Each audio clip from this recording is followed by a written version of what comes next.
Good morning, children. Today, in English literature, we are going to start chapter number 1, poem written in March. Children, this poem is written by a great American poet whose name is William Wordsworth.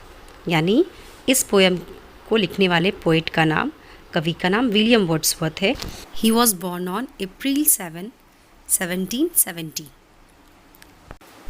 He is also known as nature poet. क्योंकि इनकी बहुत सारी कविताएं जो है, poem जो है, वो नेचर पे बेस्ड है. Children, as you all see the title of the poem is written in March. So March is the end of the cold winter months and the beginning of spring. मार्च का जो महीना होता है वो cold winters यानी जाड़े के सीज़न का एंड होता है और स्प्रिंग सीज़न यानी वसंत ऋतु की शुरुआत होती है. So in this poem we will see how the human life is affected with the withdrawal of winter and commencement of spring.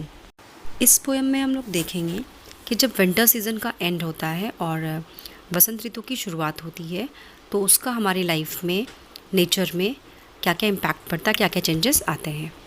Before explaining I will recite the poem once. Children, the cock is crowing, the stream is flowing, the small birds twitter, the lake doth glitter, the green field slips in the sun, the oldest and youngest are at work with the strongest, the cattle are grazing, their heads never raising, there are 40 feeding like one, like an army defeated, the snow hath retreated, and now doth fair ill, on the top of the bare hill, the plover is whooping, anan, anan.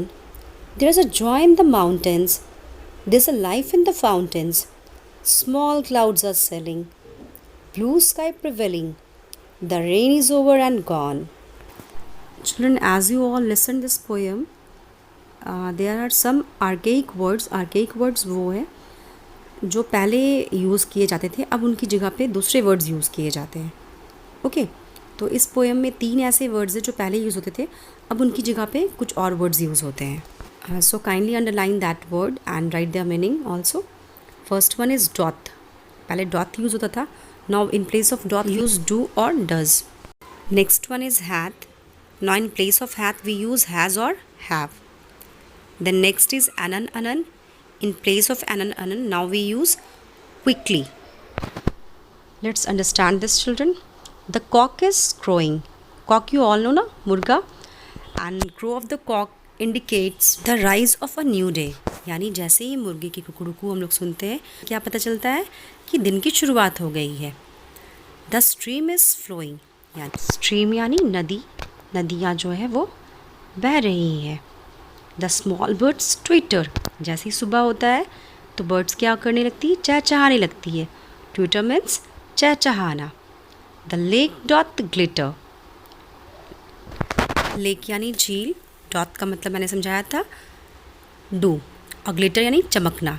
तो जैसी सूरज की रोशनी झील में पड़ती तो क्या होता है, वो चमकने लगता है. The green field sleeps in the sun. और ऐसा लगता है कि हरे भरे मैदान जो है वो सूरज के नीचे सो गए हैं. The oldest and youngest are at work with the strongest. क्योंकि दिन की शुरुआत हुई है तो जब सुबह सवेरा होता है तो जितने भी लोग होते हैं, चाहे वह बूढ़े हो, बच्चे हो, नौजवान हैं, वो सब एक नई उमंग के साथ, नई जोश के साथ अपने अपने कामों में लग जाते हैं. The cattle are grazing, their heads never raising, they are 40 feeding like one. क्योंकि अब दिन की शुरुआत हुई है तो कैटल यानी जितने भी पशु हैं, एनिमल्स हैं, तो उनको भी तो भूख लगती है ना. तो वो लोग जब चरने के लिए जाते हैं, खाने के लिए जाते हैं, तो इतने कंसंट्रेशन, इतने ध्यान मग्न होकर खाने लगते हैं कि ऐसा लगता है कि 40 एनिमल्स भी जो है वो सब एक देर से दिखते हैं. सबके सिर जो होते नीचे होते, वो सब कंसंट्रेट करके क्या करते हैं, अपने खाने पे ध्यान देते हैं. Like an army defeated, the snow hath retreated, and now doth fare ill, on the top of the bare hill. Now in these lines, children, comparison is there. Here snow is compared with defeated army. यहाँ पे snow यानी बर्फ़ की तुलना जो है defeated army यानी हारे हुए सैनिकों से की गई है.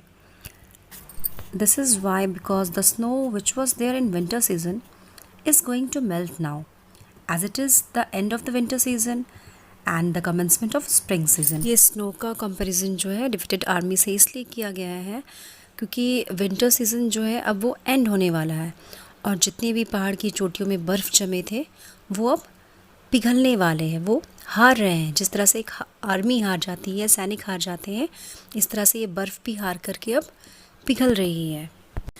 And in this way the journey of snow is going to and.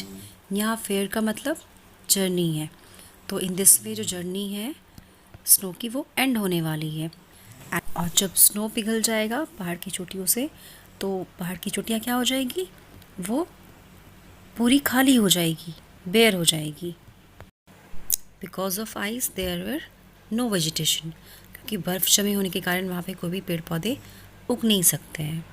The ploughboy is whooping anon अनन।